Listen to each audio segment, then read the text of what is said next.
A paz, igreja. Glória a Deus. Abra sua Bíblia no livro de Colossenses, capítulo 1.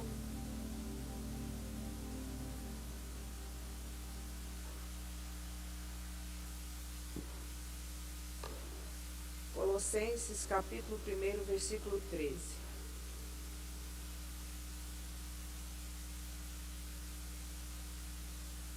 Amém? Ele nos tirou, Ele nos libertou da potestade das trevas e nos transportou para o reino do Filho do seu amor, em quem temos a redenção pelo seu sangue, a saber, a remissão dos pecados. Senhor nosso Deus e nosso Pai, essa é a tua palavra. Te agradecemos por esse momento, Deus, e eu quero te pedir que o teu Espírito me dê graça e sabedoria para nesses minutos transmitir aos teus filhos esta palavra tão preciosa e tão maravilhosa, Pai. Espírito Santo de Deus, leve cativo todo entendimento, todo pensamento, toda alma que está aqui para ouvir a tua palavra, Deus. Que nenhuma distração, que nada venha tirar os teus filhos de receber a tua palavra e que esta palavra possa germinar nos corações, transformando e trazendo mudanças, Deus. É o que eu te peço em nome de Jesus. Amém. Graças a Deus por mais um dia estarmos aqui na casa do Senhor.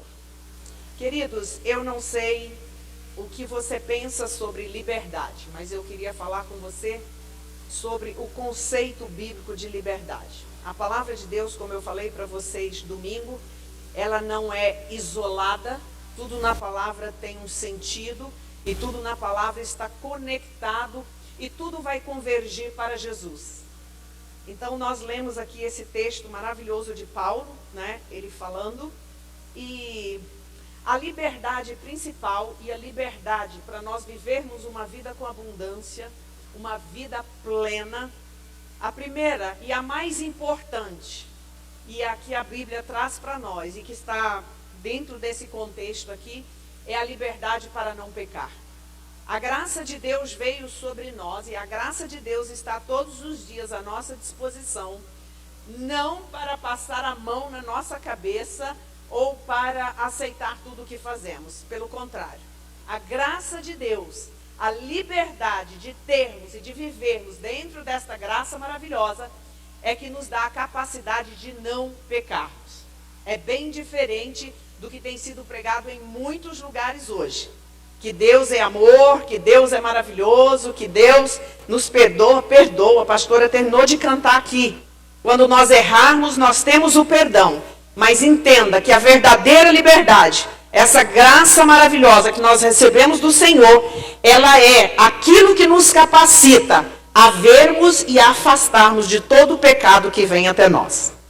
Então, quando Paulo está falando de liberdade aqui, nós podemos lembrar também da palavra de Jesus em João 8,32, né? Conhecereis a verdade e a verdade vos libertará. E esse texto é muito interessante. Quando Jesus estava falando isso aqui para os judeus, aí eles disseram assim, responderam-lhe, somos descendência de Abraão e jamais fomos escravos de alguém. Como tu dizes sereis livres? Replicou-lhe Jesus, em verdade vos digo que todo que comete pecado é escravo do pecado. Se, pois, o Filho vos libertar, verdadeiramente sereis livres. O conceito de pecado, para mim e para você, não é um conceito de prática. É um conceito de acidente no percurso. Eu estou indo, eu estou caminhando, foi o que a pastora terminou de cantar aqui agora. Se eu errar, se eu pecar, eu tenho o perdão do meu Senhor. Eu tenho o perdão de Jesus. Mas o pecado na sua vida, ele não é uma prática. Ele não é uma coisa do dia a dia. Ele tem que ser um acidente que na sua caminhada, se acontecer, você vai retornar. Porque o que te faz caminhar em liberdade para não pecar é a graça de Jesus. E foi Ele que nos tirou. Ele nos tirou do poder, da potestade das trevas, fala de todo o império que amarrava e que amarra o homem. Nenhum homem tem poder de viver livre sem pecar se não for aceitando Jesus. pode ser inteligente, pode ser forte, pode ser rico, pode ser poderoso. Você só consegue se livrar do pecado, se libertar do pecado, se reconhecer que é pecador e aceitar Jesus como seu Salvador. Não tem outra maneira, não tem outra forma. E é isso que Paulo vai mostrar de forma muito clara aqui. E isto é o princípio da vida abundante. É uma coisa difícil para algumas pessoas reconhecer. A pessoa que é boa, no sentido de um bom cidadão, a pessoa que é educada, a pessoa que paga as contas, a pessoa que conduz a sua família de forma correta, normalmente ela tem a ideia de achar que ela não precisa da igreja. Isso eu já ouvi pessoas dizerem: a igreja é um lugar para pessoa que não tem lá assim uma vida muito legal, ou que foi muito pecador. Não é o meu caso. Eu sou um ótimo pai de família, eu sou uma pessoa assim. Mas o que Paulo vai dizer para nós em Romano, ele disse assim, ó, que todos pecaram e destituídos estão da glória de Deus. O que nos faz voltar e o que nos faz dar novamente a liberdade para nós estarmos na presença do Senhor é quando nós reconhecemos que somos pecadores. Reconheça isso. E nós precisamos reconhecer sempre que durante a nossa caminhada aqui, nós precisamos retornar, nós precisamos voltar, nós precisamos nos arrepender. Nós aceitamos Jesus e nos arrependemos, mas constantemente, na nossa caminhada, nós precisamos arrepender novamente. Porque a gente erra novamente e a gente precisa novamente reconhecer.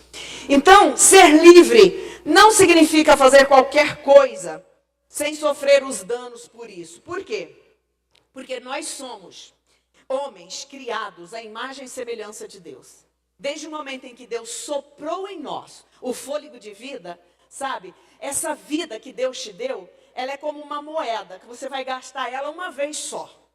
E quando nós olhamos para nós, para a nossa estrutura, de como nós fomos criados, tanto para o nosso corpo, como a nossa estrutura emocional. E essa coisa incrível que nós temos aqui. Nós temos um corpo mortal, mas que habita nesse corpo a imortalidade. O escritor Eclesiastes diz que Deus colocou em nós a eternidade. Você já pensou sobre a grandeza de quem você é ao ser criado à imagem e semelhança de Deus? Você morre nesse corpo. Um dia vamos morrer, mas aqui dentro de nós existe uma essência que ela veio do próprio Deus quando Ele sopra em nós o fôlego de vida. E essa é imortal. Então, desde o momento em que você, homem, que morre no corpo, mas tem uma imortalidade dentro de você, você nunca será plenamente liberto e plenamente feliz se você não voltar para o seu Criador. Se você não reconectar com Ele. Porque tudo aqui na terra pode ser muito bom, mas não vai suprir o lado eterno e imortal que existe dentro de cada um de nós. Mas você que recebeu Jesus, você que foi arrancado do império das trevas, você recebeu isto aí, você recebeu essa vida abundante, você recebeu essa reconexão com Deus. Então você não pode fazer exatamente o que você quer. A liberdade em Cristo não é para isso. Não. Primeiro, a liberdade nos ajuda a reconhecer que nós fomos criados à sua imagem e semelhança. Porque você não pode também gerir a sua própria vida. Meu irmão, até para você chegar aqui na igreja hoje, para eu chegar aqui hoje, foi porque Deus permitiu que eu chegasse. De que forma? Gente, o fôlego de vida que nós temos, ele é dado por Deus. Ele é sustentado. Deus mantém todo um ecossistema impressionante para que eu e você respiremos. Já pensou nisso? Se você sai daqui e vai para o espaço sem condições corretas para isso, você vai morrer, porque lá vai lhe faltar o ar.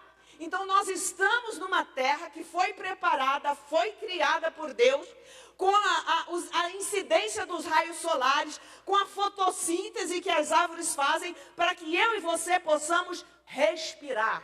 Então a vida que foi dada a nós, esta vida maravilhosa, que muitas pessoas hoje batem no peito e dizem assim, eu faço o que eu quiser com a minha vida. Quem tem temor, quem foi tirado do império das trevas, a primeira coisa que você tem que ter é cuidado com a sua vida. O que eu faço com ela? Para onde eu vou? O que eu faço com a minha vida? E isso implica até no que você come, ou na quantidade que você come, por incrível que pareça. Porque esta vida aqui, ela é preciosa demais. Ela foi dada por Deus. Então a liberdade não é para você fazer o que quer com a sua vida, até porque um dia Deus vai pedir conta dela. E aí o apóstolo Tiago diz para nós, Tiago 4,13. Vocês agora dizem, hoje ou amanhã iremos a tal cidade, e lá passaremos um ano, faremos negócio, teremos lucros. Vocês não sabem o que acontecerá amanhã. Tem muita gente que está programando para viajar amanhã. Se Deus permitir que você viaje. Porque eu e você só sabemos até agora. Amanhã nós não sabemos o que acontecerá. Aí o apóstolo Tiago diz assim, o que é a vida de vocês? Vocês, do ponto de vista da eternidade e daquilo que nós não temos controle, é como uma neblina que aparece por um instante e logo se dissipa. Em vez disso, vocês deveriam dizer, se o Senhor quiser, nós viveremos como faremos isto ou aquilo. Se o Senhor quiser. A sua vida, ela é livre, ela foi liberta, mas para você viver debaixo da vontade de Deus. Então amanhã nós faremos isso ou aquilo, isso vai fazer com que você deixe de programar? Não, pode programar, mas saiba que um passo para você dar depende do seu Criador, depende do seu Deus. Isso é vida abundante, quando você entende esses princípios. Que tipo de liberdade você está buscando? Ou acha que ela é verdadeira? O escritor aos Provérbios diz que há caminhos que ao homem parece direito, parece o caminho certo, mas os caminhos desses são de morte. Quantas pessoas você conhece que estava num caminho e disse, não, aqui é por aqui que eu vou, esse é o caminho certo para mim. E foram caminhos de morte, foram caminhos de destruição.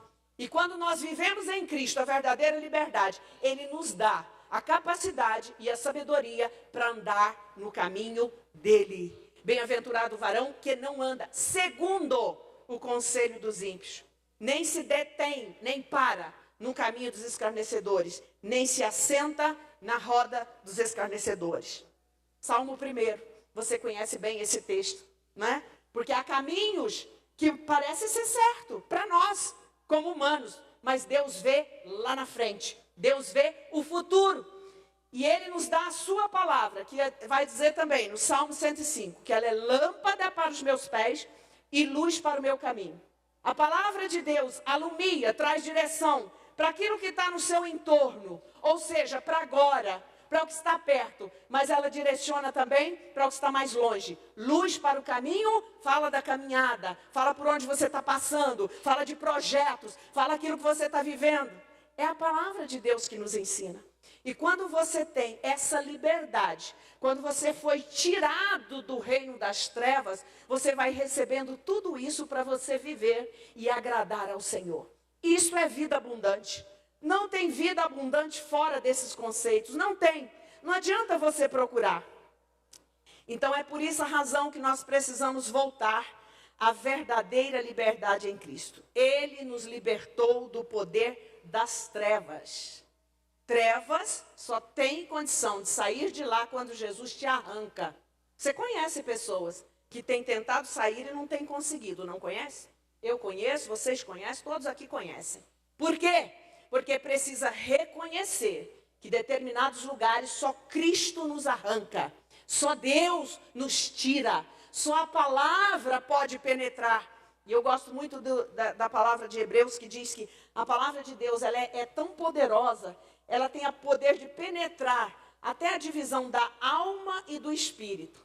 Esse lugarzinho é um lugar difícil até de explicar didaticamente.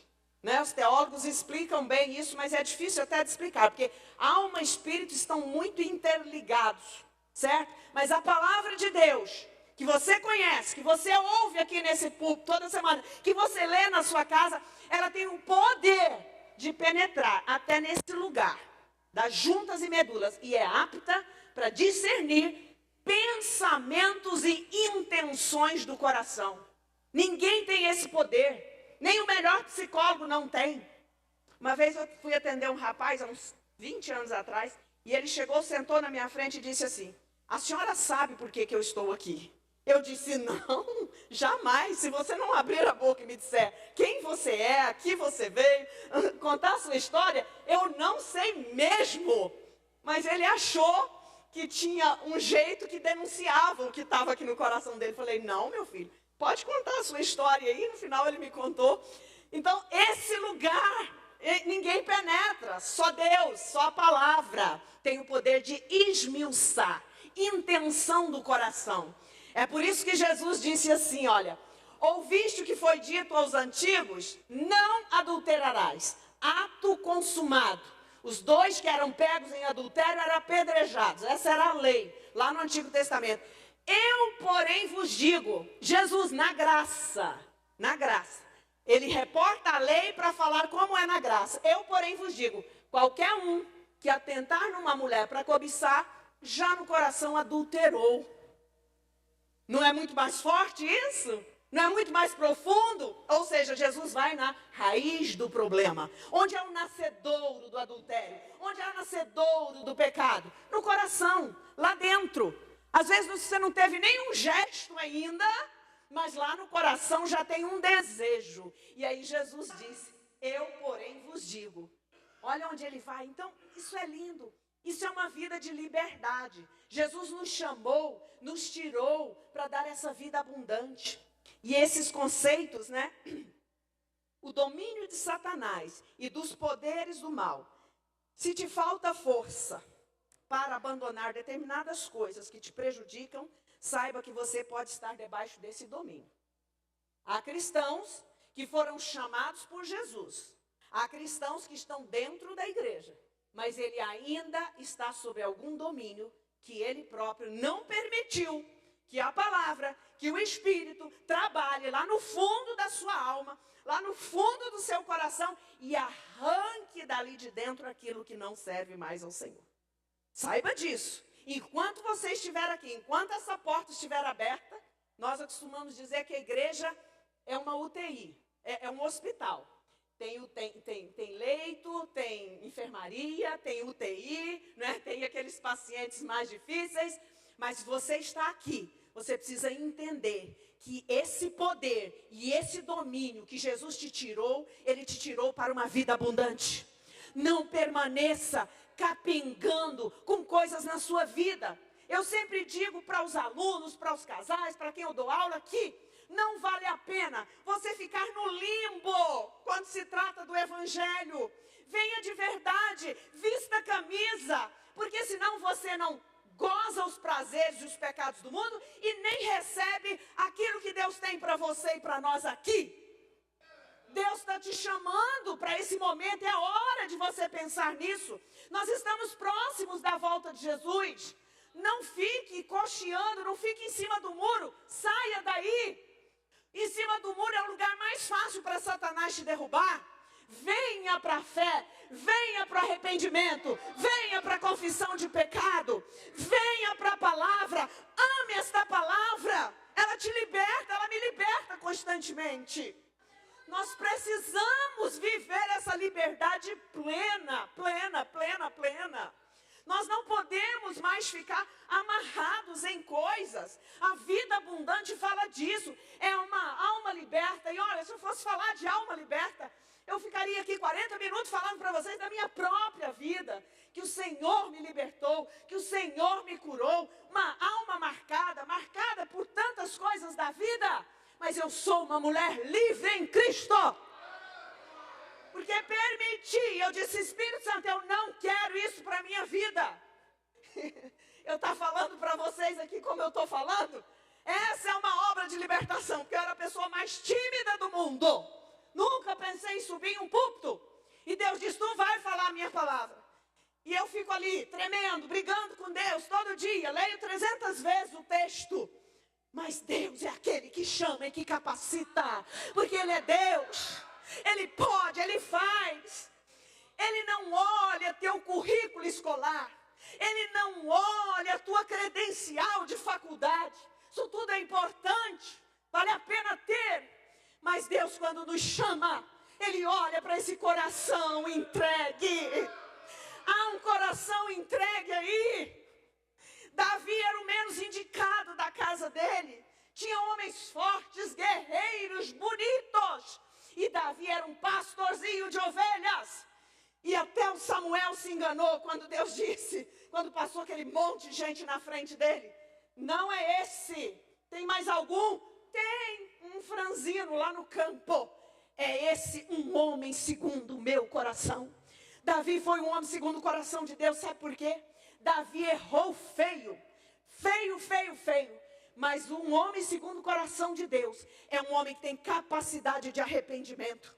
Davi, quando Natan conta para ele aquela história lá da ovelhinha, ele fala: esse homem tem que morrer. Ficou indignado. Natan: esse homem é tu. Esse homem é você, Davi. E ele se arrepende profundamente. Escreve o Salmo 51, escreve outros salmos e se arrepende na presença do Senhor e chora. E Davi, o Deus está querendo olhar para o nosso coração hoje. Tem arrependimento aí, tem lugar aí, tempo de crente, carteira de membro, de pastor, não quer dizer nada.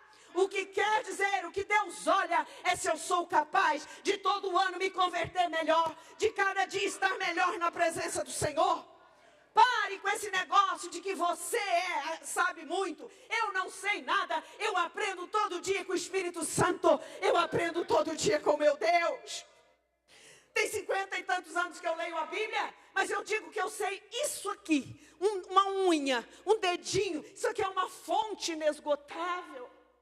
E Deus está te chamando para você ser livre, ter uma vida abundante.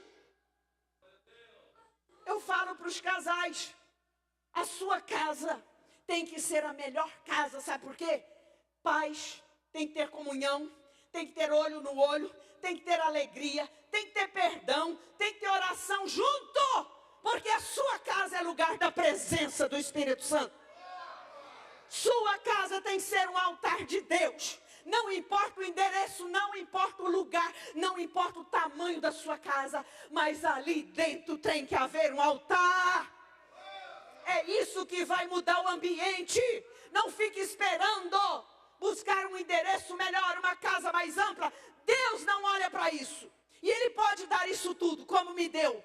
Mas Ele quer primeiro ver corações convertidos, corações transformados, corações arrependidos, corações mudados. Saia do reino das trevas. Saia, saia. Vem para a luz. Pastora, você está falando para a crente? Para a crente mesmo. Há muitos crentes precisando romper com o pecado. Por que você acha que Jesus disse assim? Se o teu olho esquerdo te escandalizar, arranca-o e lance-o fora. Porque é melhor você entrar no céu sem um olho do que com os dois no inferno. Jesus não está querendo que você mutile o seu corpo, não. O que Jesus quis dizer com essa palavra é que eu e você, que saímos do reino das trevas, nós temos que ter uma atitude radical com o pecado. Você é radical em muitas coisas. Malha feito não sei o que, para ficar bonito e forte. Para vestir aquela camisinha, mamãe, tô forte. Faz de tudo, mas é tranquilo em relação ao pecado.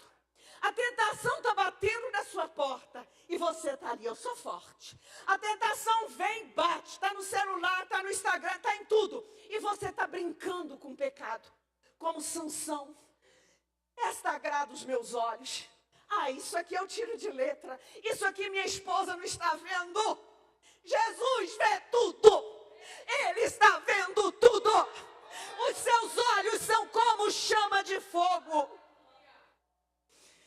Ele te tirou do reino das trevas e te transportou para o reino do seu Filho amado. Para que você viva uma comunhão íntima com Ele, plena. Vida abundante fala disso. Vida abundante não é uma conta gorda no banco, não é, apesar disso ser bom, não é, queridos.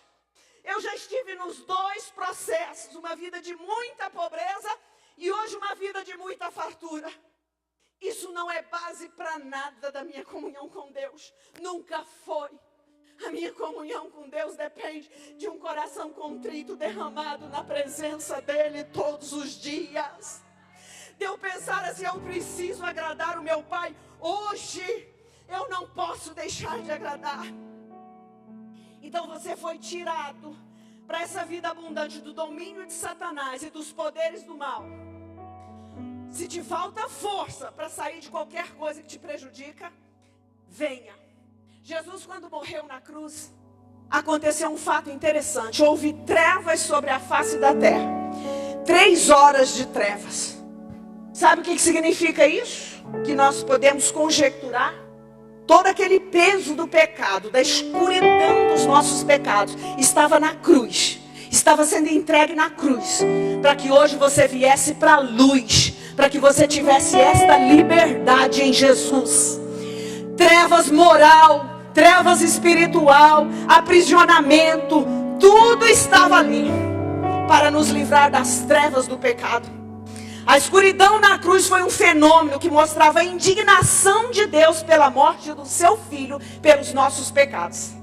É a única hora que Jesus fala: Deus meu, por que me desamparaste?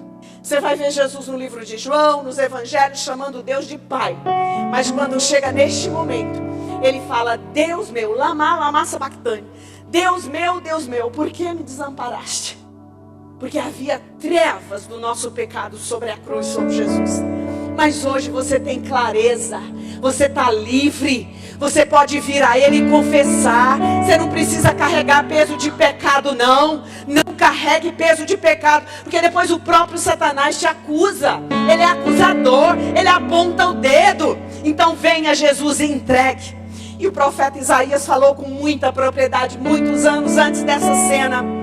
Isaías 53:5 você conhece. Ele foi esmagado pelas nossas transgressões e moído por causa das nossas iniquidades. O castigo que nos traz paz estava sobre ele, e pelas suas pisaduras nós fomos sarados.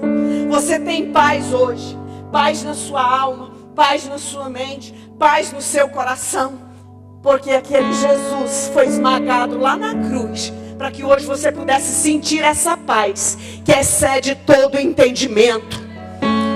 Você não vai achar essa paz num spa de luxo, você não vai achar essa paz num carro bom, você não vai achar essa paz num restaurante chique. Paz que excede todo entendimento. Ela pode estar nesses lugares, mas ela só vem porque você recebeu Jesus no seu coração. Porque você saiu do domínio das trevas e veio para esse reino maravilhoso, o reino do Filho do seu amor. Oh, queridos, é por essa razão que houve trevas na cruz. Ser liberto do império das trevas implica conhecer e ter comunhão com o Pai, caminhar e viver em santidade em meio a pecadores. Você vai viver no meio dos pecadores, como José, como Noé. A época de Noé, a nação estava corrompida. E Deus viu em Noé um justo que ele pensou. José estava lá no meio daquele lugar terrível, quando ele é assediado. E a tentação de José foi uma coisa que buscou ele vários dias, não foi um dia só, vários dias. Até que o momento que ele foge. Quando ele viu que não podia mais ficar perto, ele fugiu. E quando ele fugiu, ele pagou 2 anos, porque ele fugiu da tentação. Mas a palavra de José que me chama a atenção, ele disse assim: como eu pecaria antes de tudo? Antes de Potifar, antes do domínio lá que ele tinha sobre toda a casa de Potifar, ele disse assim: como eu pecaria contra o meu Deus? O cristão verdadeiramente liberto, aonde ele vai, ele carrega esse selo no coração. Não precisa ter ninguém te vigiando. Não precisa ninguém te vigiar. Sabe por quê?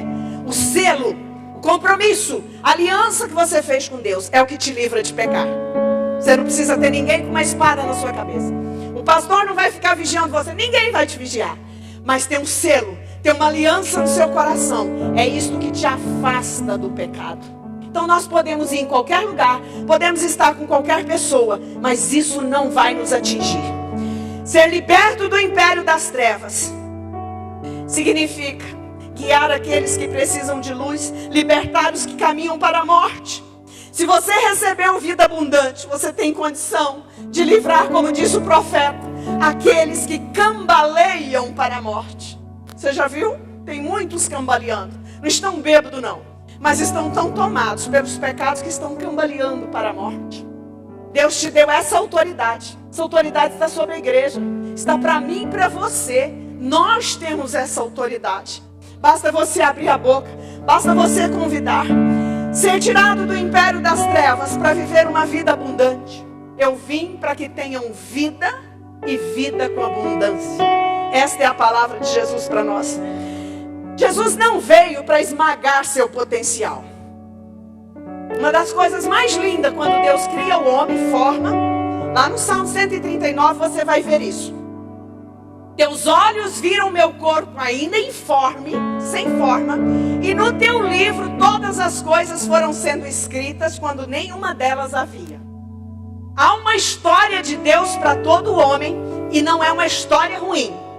Deus não escreve nas páginas da vida de ninguém que vai nascer uma história ruim.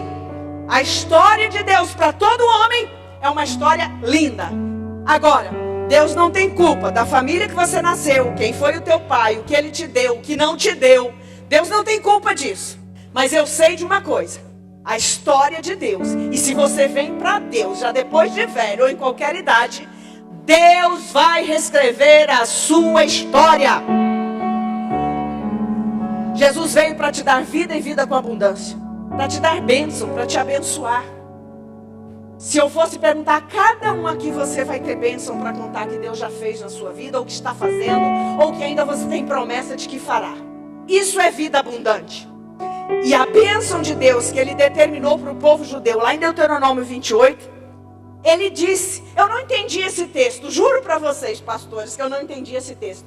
Por que um Deus bom coloca diante do povo escolhido dele a bênção e a maldição? Pastor, não era mais lógico Deus colocar a sua bênção? Porque se Ele coloca a bênção, tem gente que ainda vai buscar a maldição, e Ele colocou para o povo a bênção e a maldição. Sabe por quê? Porque o próprio Deus nos fez com esta capacidade, que é dele próprio, direito de escolher, direito de livre-arbítrio. Você tem que escolher. Escolher Jesus é uma ação voluntária. E o próprio Jesus disse que se alguém quer vir após mim, renuncie-se a si mesmo, tome cada dia a sua cruz e siga-me. Até para você seguir Jesus, tem que ser um ato do coração, porque senão não vale. Quem está dentro da igreja hoje, pensando em bater um ponto, e vir aqui para o pastor ver que você está aqui, para fazer qualquer coisa nesse nível, esqueça isso. Mude isso. Isso não tem valor para Deus. Deus quer um coração entregue e uma mente com entendimento do que Ele fez por você na cruz. É isso que Jesus quer. Então, queridos, nós fomos tirados do império das trevas e transportados. Outra coisa que eu preciso te dizer, o evangelho nunca é neutro.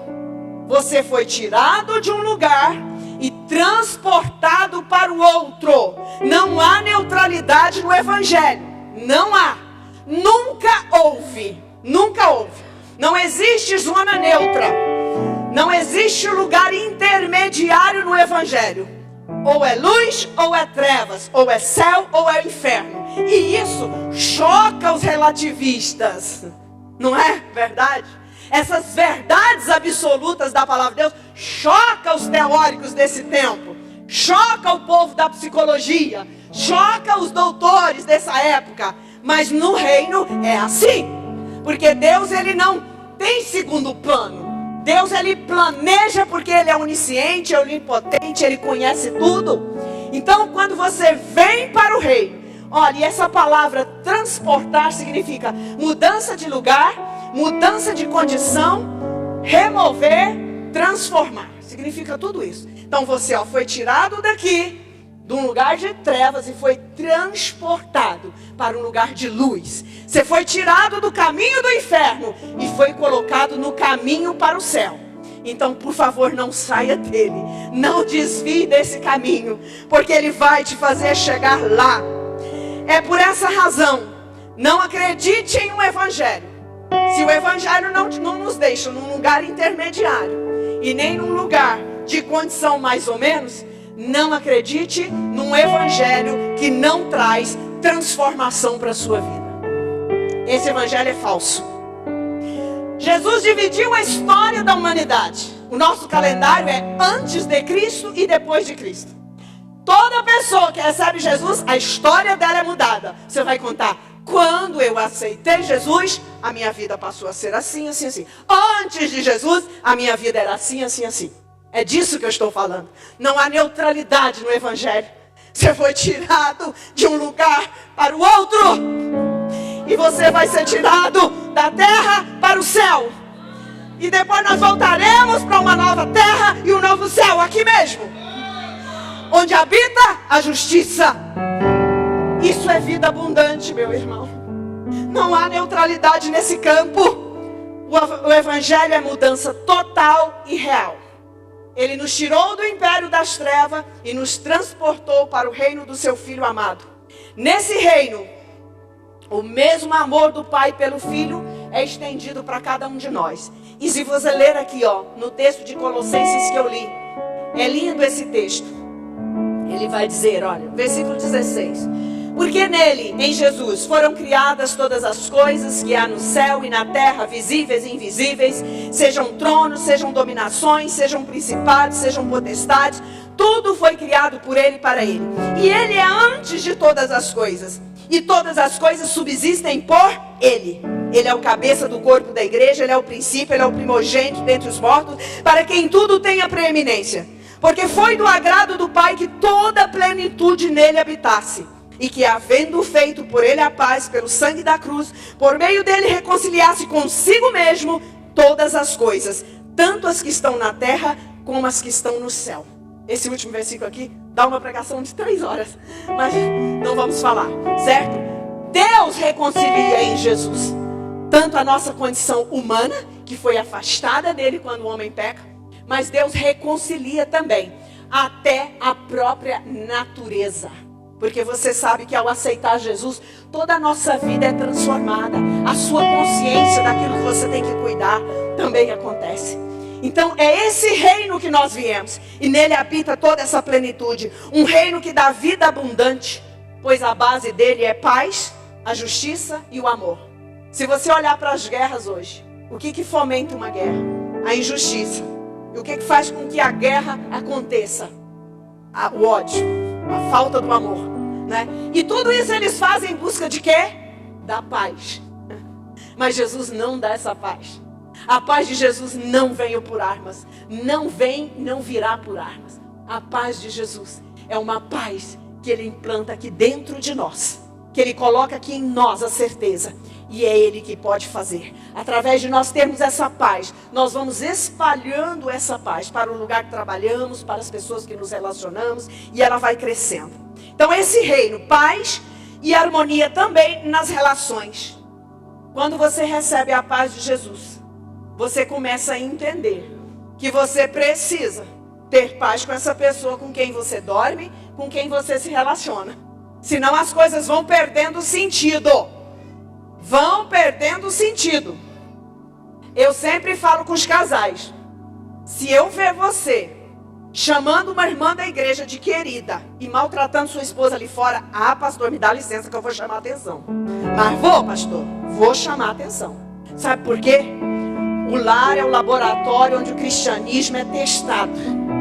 É ali que Deus testa o fruto do Espírito, alegria, paz, harmonia, diálogo, tudo isso. Em nome de Jesus. Isso é vida abundante. O que você está precisando para viver essa vida? Venha que Jesus vai te dar. Paz, harmonia nas relações, justiça, igualdade e equidade. Amor, alegria, felicidade para viver. Não busque felicidade em bens. Não busque felicidade em coisas. Isso traz conforto, irmãos. Traz conforto. Conforto você tem para o corpo, para a mente. Mas para a alma, você precisa buscar lá de joelho na tua casa. Você precisa buscar aqui na palavra. Você precisa buscar na comunhão da igreja. É isso que a palavra está mostrando para nós. A liberdade em Cristo nos faz prender a Ele espontaneamente. Essa vida abundante. E uma vida abundante Significa que você decide se prender a Jesus espontaneamente. E nós temos um texto no Salmo 40, versículo 6, que é muito interessante. Sacrifícios e ofertas não quiseste, as minhas orelhas furaste. Sabe o que o salmista está dizendo aqui? No antigo Israel, quando o escravo recebia alforria, e ele era mandado embora, e ele gostava tanto do dono dele, que ele não queria ir embora, e dizia, não, eu não quero ir embora, eu quero continuar trabalhando para o Senhor. Então o Senhor pegava uma sovela, um ferrinho, botava a orelha dele no portal e dava um furo. Ele ficava um escravo de orelha furada. Todo mundo que olhava para aquele escravo sabia que ele espontaneamente ele podia ir embora, mas ele quis permanecer trabalhando para aquele senhor dele, porque ele gostava muito daquele senhor. Foi um senhor que tratou muito bem o escravo. Então eu e você, nós somos os escravos de orelhas furadas, porque nos ligamos espontaneamente ao nosso mestre. Tem uma marca em você. Eu estou na igreja. Eu amo o pastor Marcos e a pastora Andressa. Hoje fiquei ali maravilhosa com a voz dela. Podia ouvir 2 horas, viu, pastora? Você cantando. Mas além deles, eu estou aqui pelo meu Jesus, pelo meu mestre, por aquele que me salvou. Seja um escravo de orelha furada, em nome de Jesus. Entregue seu coração, sem reserva. Sem reserva. Nós estamos numa época em que as famílias, em que a psicologia, em que a ciência ressalta o teu ego até a última instância. Se eu fosse falar disso aqui para vocês, eu teria N coisas para falar. Mas os egos das pessoas hoje são inflados. As crianças já crescem com o ego inflado. Porque o pai e a mãe, ao invés de sentar, senta aqui, meu filho. Hoje nós vamos comer isso. Meu filho, onde você quer sentar? O que você vai comer? Eu pergunto, irmãos, uma criança de 2, 3 anos, bote ela sentada, diga para ela, hoje nós temos arroz, feijão e ovo para comer. Ou nós vamos no restaurante, mas podemos comer bife e batata frita somente. Entende?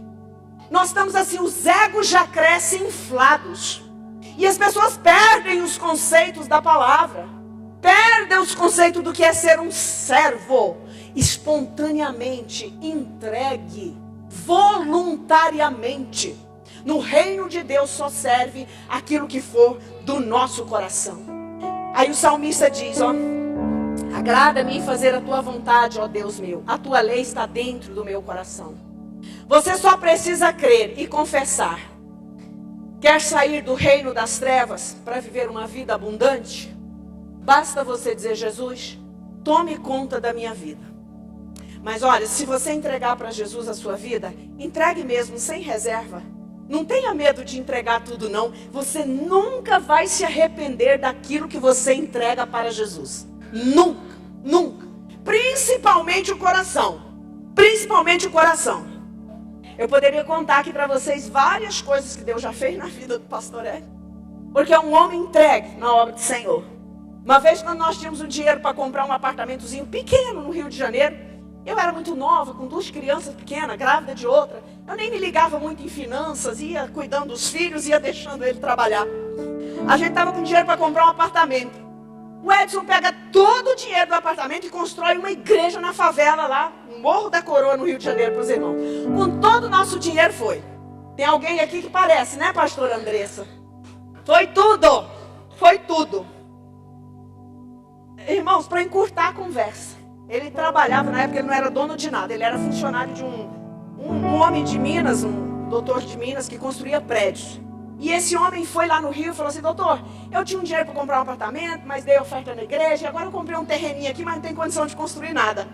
Aquele homem pegou 20 homens que trabalhavam em Juiz de Fora, que eram os pedreiros dele, construtores dele. Falou assim, ó, eu vou botar aqui 20 homens aqui para construir essa casa em 6 meses, eu quero você morando aqui em 6 meses.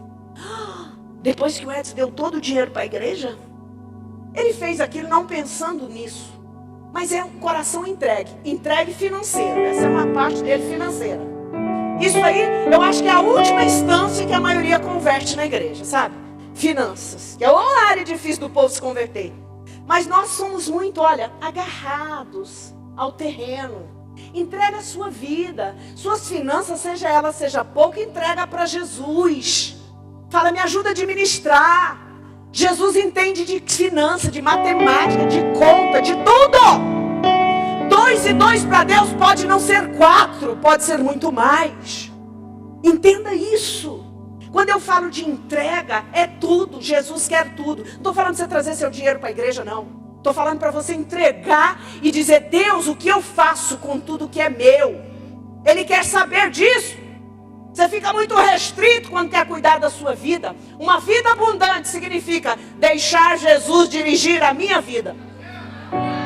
Eu vejo muita gente aqui com potencial, mas fica retendo. Não retenha mais do que é devido. Entregue. Você vai ter vida abundante. Coloque a mão no seu coração que eu quero orar por você. Me perdoe. Me exaltei um pouco hoje. Depois eu fico com vergonha. Meus filhos falam assim: mãe, para mãe, sapatinho de fogo, né? Senhor meu Deus e meu Pai, eu quero te louvar pela tua palavra, Deus. Ela é a verdade imutável e absoluta, Senhor. Que essa verdade entre nos corações e nas mentes, Senhor. Que nós não esqueçamos desta palavra, Deus, porque é a tua palavra. Tu nos tirou do império das trevas. Só o Senhor podia tirar. Ninguém tem poder de arrancar um homem do império das trevas. Pensamentos, emoções, sentimentos, coração preso. Mas em nome de Jesus, Pai, eu creio que o Senhor pode libertar vidas que ainda estão presas em algumas coisas. E o Senhor conhece cada um dos teus filhos que estão aqui nesta noite. O Senhor não envergonha ninguém, mas o Senhor fala. O Senhor convence, o teu Espírito convence o homem do pecado, da justiça e do juízo. Eu oro pela tua noiva querida, Pai. Eu oro pela tua igreja, porque eu sei que o Senhor está purificando, o Senhor está limpando, porque o Senhor vai buscar uma noiva santa. Em nome de Jesus, receba os corações que estão confessando coisas da tua presença, Pai. E dê força para os teus filhos rejeitarem, virarem as costas para o pecado, Deus, e viver uma vida abundante, uma vida entregue em todos os sentidos, Pai. Eu te peço em nome de Jesus e te agradeço, Deus. Amém, Senhor. Toma-me, rendido estou aos pés da cruz.